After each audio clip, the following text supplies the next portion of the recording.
Halo semuanya, balik lagi dengan Adam di sini. Kali ini gue ada narasumber baru lagi nih. Mungkin kalau teman-teman minggu lalu itu ada Ajeng yang jadi pembicara kita, narasumber kita untuk ngomongin soal per PM-an ya, product management. Nah sekarang gue juga pengen ngobrolin soal PM lagi nih, tapi bukan product manager, tapi adalah program manager. Oke, jadi di sini ada yang namanya Irfan. Oke, Van, tolong perkenalkan diri, namanya siapa, kerjaannya apa sekarang, dan di mana gitu. Ya. Halo teman-teman, nama aku Irfan Gani Alim. Sukanya sih dipanggil Gani biar lebih humble. Aku kerja di startup baru di bidang mental health. Karena kita baru dan perlu juga promosi, mungkin kita sebut namanya Kolbu. Kita Islamic Mental Health Platform pertama di Indonesia yang kita mengintegrasikan pendekatan mental health dengan pendekatan keyakinan atau faith based gitu. Wow, ini suatu hal yang baru ya kayaknya. Gue bahkan baru tahu nih kalau semisal ada aplikasi mental health tapi pendekatannya pendekatan faith atau keyakinan gitu ya. Oke. Jadi di sini sebagai program manager ya, Van ya. Oke, mungkin boleh diceritain nggak sih, Van, kayak program manager itu kerjaannya ngapain? To be honest, aku itu handle dua bagian, ada program sama research, jadi program and research. Jadi aku tuh basically karena punya background di mental health, aku belajar cukup lama tentang mental health, jadi banyak menjadi semacam rujukan utama lah ketika kita handle sebuah intervensi atau pendekatan treatment kesehatan mental ya harus sesuai dengan risetnya, harus sesuai dengan teorinya. Cuman di sisi lain kita juga mengawinkan konsep Islam agar selaras dengan apa yang kita rekomend dalam kesehatan mentalnya gitu. Jadi tidak ada yang sifatnya nggak sesuai dengan Al-Quran dan Sunnah. Oke, jadi gitu ya. Jadi memang yang pertama lebih ke riset, yang kedua emang bikin program tadi ya, kalau nggak salah bikin program ya. Namanya juga program manager gitu ya. Oke, Van, boleh cerita dikit nggak, Van? Kayak, kok bisa sih landing ke job ini sebagai program manager? Oke, jadi to be honest itu aku punya semacam live calling sejak 2017 itu untuk ngedirin sebuah startup kesehatan mental. Cuman lamban laun karena susah juga ternyata dirin startup karena harus cari co-founder, harus cari funding segala macamnya. Jadi instead of aku struggle on that kind of process, aku a little bit work around gitu. Jadi gimana misalkan memantaskan diri untuk bisa lebih layak gitu ngembangin sebuah ide. Nah dari situ aku belajar banyak hal. Pertama dari belajar tentang kesehatan mental itu sendiri, terus yang kedua belajar tentang apa itu program manajemen, apa itu innovation, how to build a startup, terus juga common pitfalls dalam sebuah founders itu seperti apa. Jadi terjun ke dunia program manajemen atau product management itu ya secara indirect gitu. Nggak pernah di area awal aku tujuannya belajar atau ngembangin karir ya hanya untuk menjadi program manager. Mungkin ya memang takdir Allah seperti ini dong. Oke, I see, wow. Berarti emang lebih ke ini ya, kayak calling ya. Oh ya, tapi tadi belum kejawab nih, Van. Jadi kayak gimana sih, kok bisa tiba-tiba masuk menjadi program manager gitu? Maksudnya kayak waktu itu sempat dikontak secara langsung kah, atau sempat apply kah, atau kayak waktu itu emang kayak ngincer nih startup gitu? Jadi perjalanan aku ketemu dengan Kolbu juga nggak disengaja. Jadi waktu itu sempat lama juga jadi pengangguran, ayah rumah tangga sempat juga. Jadi waktu itu somehow kita cari di LinkedIn dan nemu satu lowongan yang dia waktu itu nyari program project manager lah. Nah aku pelajari backgroundnya ternyata dia tentang kesehatan mental berbasiskan Muslim dan aku pelajari tentang company-nya itu kurang lebih sama dengan company yang ingin aku bangun gitu. Jadinya aku tiba-tiba langsung direct message ke foundernya bilang let me help you gitu with this kind of position gitu. Wah. Oke, jadi memang ini ya personal approach langsung ya ke foundernya.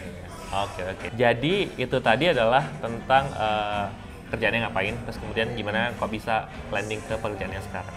Nah sekarang mungkin bisa diceritain dikit nggak sih kayak day to day jobnya ngapain sih? Itu kan.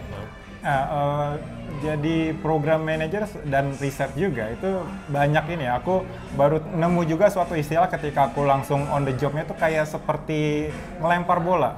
Jadi kayak juggling. Jadi kita punya satu responsibility, terus ada juggle lagi, terus handle lagi, terus moving on gitu. Jadi satu sisi tadi stakeholders management itu selalu penting banget karena agar apa yang kita maksud sampai juga apa yang user kita maksud. Nah, cuman ketika ngomongin stakeholders itu banyak juga guys. Jadi pertama sebagai foundernya langsung itu stakeholder satu, terus yang kedua user kita sendiri, terus yang ketiga concern kita pribadi. Jadi bagaimana kita nemuin titik tengah di antara tiga itu. Cuman yang krusial ialah harus kita balik lagi ke user kita. Apa yang mau di user kita harus menjadi prioritas. Cuman how the best to deliver solution itulah yang harus kita back and forth konfirmasi dengan user kita. Nah, terus yang kedua risetnya. Karena kita concern di bidang kesehatan mental, otomatis harus berdasarkan sains. Dan karena juga kita mengawinkan sebagai prinsip kita mengawinkan teori psikologis dengan teori Islam dan juga hadis, ya banyak juga harus dikonfirmasi. Kita ada konsultasi dengan ustadz, juga kita diskusi dengan para pakar yang lain agar produk atau misalkan inovasi inisiatif yang kita develop itu ya sesuai dengan koridornya. I see. Jadi lebih ini lagi ya. Jadi kayak mungkin kalau di konvensional adalah kalau kita punya inovasi ya udah kita langsung tes aja ke user gitu ya. Tapi kalau misalnya di Kolbu itu adalah berdasarkan asas keyakinan, jadi emang harus align dulu ya dengan kayak keyakinan agama yang emang dianut gitu kan. Oke. Kadang seru juga ya ketika kita ngomongin stakeholder communication itu apa yang kita believe true di tentang psikologis itu ternyata berlawanan dengan apa yang diyakini di dalam konteks keyakinannya tadi. Cuman kemudian adalah bagaimana kita bisa menemukan suatu benang merahnya bahwa oh ternyata salah kita ngambil teori ini, ternyata yang lebih relevan adalah teori yang lain. Jadi side note aja bahwa di psikologi itu sifatnya sangat luas sekali. Yang namanya mental health itu sifatnya juga sangat cultural. Jadi beda populasi ya beda approach juga gitu. Selama ini berarti udah berapa lama Irfan kerja di sini? Berarti 1 tahun ya? Kerja realnya itu 1 tahun, cuman belajar how to be-nya itu 2-3 tahun. Oh, oke. How to be-nya 2-3 tahun nih. Oke. Jadi selama 2-3 tahun ini nih, Van, kayak apa sih challenge terbesar lo ketika lo pengen, ketika lo ngelakuin day-to-day job lo gitu? Ya, result dari apa yang lo kerjain sekarang gitu sih. Nah, mungkin ketika kita bilang program manajemen itu konteksnya agak nyerempet-nyerempet ke product management ya, karena sebuah program di dalam aplikasi kita adalah mengembangin sebuah treatment tadi, sebuah yang ujung-ujungnya juga produk gitu, cuman kita mengemasnya sebagai program yang kemudian dinikmati oleh para user kita. Nah, yang jadi trouble ialah ketika kita ingin memastikan apakah program yang sudah kita kembangkan itu sesuai dengan yang diinginkan user. Jadi kita misalkan udah punya suatu hipotesa mengatakan bahwa oh kayaknya cocok nih program ini. Nah, ternyata ketika kita kasih program itu kepada user dalam let's say sebuah bootcamp, itu nggak diterima dengan baik. Indikasinya apa sih?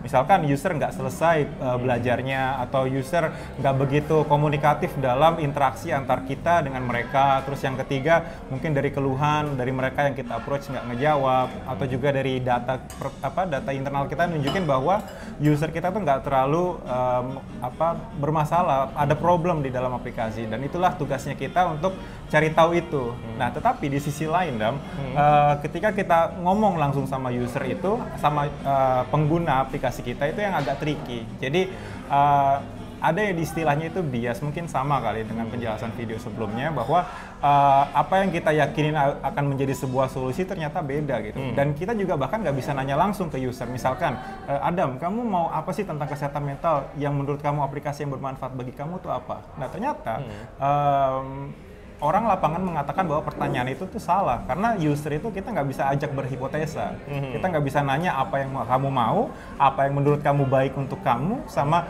apa yang membuat kamu nyaman. Ternyata enggak juga. Karena itu data seharusnya dikawinkan antara apa yang menurut user yang mereka katakan atau mereka isi lewat survei dengan data di lapangan kita, yaitu dari data di aplikasi kita menunjukkan behavior user itu seperti apa. Dan ketika kita nemu titik tengahnya, itulah yang kita terus ulangi dalam sebuah improvement feature gitu. Challenge-nya ya emang dari sisi ininya sendiri ya, gimana kita bisa ngetes bagaimana produk atau inovasi yang kita mau jalan itu beneran bisa kayak diterima, atau beneran kayak ini tuh sebenarnya apa yang user kita cari gitu kan ya. Nah, Van, jadi kalau dari sisi karir nih, sebenarnya nih end game itu kemana sih, Van? Kayak apakah kalau ngelihat aspirasinya Irfan tadi kan kayak ya karena pengen bikin kayak mungkin bikin startup sendiri atau pengen bikin bisnis sendiri gitu, atau ada yang lain gitu, Van? Role seorang program manager itu dia nge-handle beberapa project gitu. Jadi diawali dengan karir sebagai project manager, di mana dia misalkan ada suatu project dia handle dari proses awal sampai akhir. Nah lalu ketika karirnya nanjak lagi dia dipercayakan handle beberapa project. Nah ketika dia udah punya experience di sana diangkat lagi jadi program manager. Nah ketika sudah menjadi program manager itu dia gimana lagi nextnya? Mungkin bisa kemana-mana karena speaking of program manager itu kita banyak overlapping skill. Masuk ke marketing juga karena relate-nya ke kepuasan customer. Bisa masuk ke business developer juga karena kita ngelihat ada gap apa di dalam company kita yang bisa kita isi dalam sebuah inovasi produk atau bisnis baru begitu. Karena role utamanya pun juga banyak transferable skill, terus kemudian juga secara role-nya sendiri juga dia jadi generalis, makanya kayak kalau emang udah kayak pengen step up nih dari program manager bisa kemana-mana, tergantung kayak emang dia tuh mau fokus kemana gitu ya. Van, mungkin pertanyaan terakhir nih Van, dan juga sebagai sebagai penutup. Ya Van, buat teman-teman di sana nih yang pengen landing ke pekerjaan sebagai program manager nih, atau mungkin kayak aku bisa bilangnya sih kayak berarti itu sebagai inovator dalam sebuah company gitu ya. Kayak apa sih kayak yang diperluin, kayak what it takes gitu. Apa ya, kadang kita kalau ngomongin project management, product management, program management, kayaknya bahasa tuh bahasa langit gitu ya, susah banget ya kita ngerti sebagai orang awam.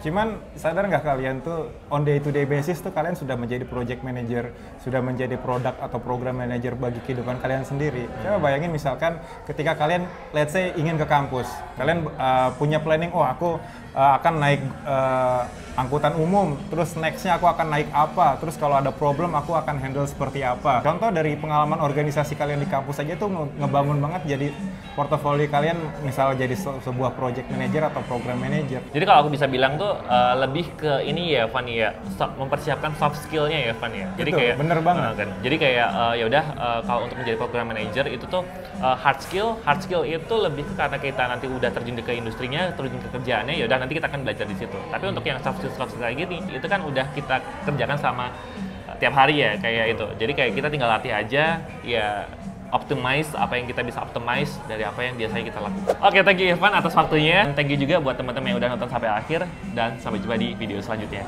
Bye-bye.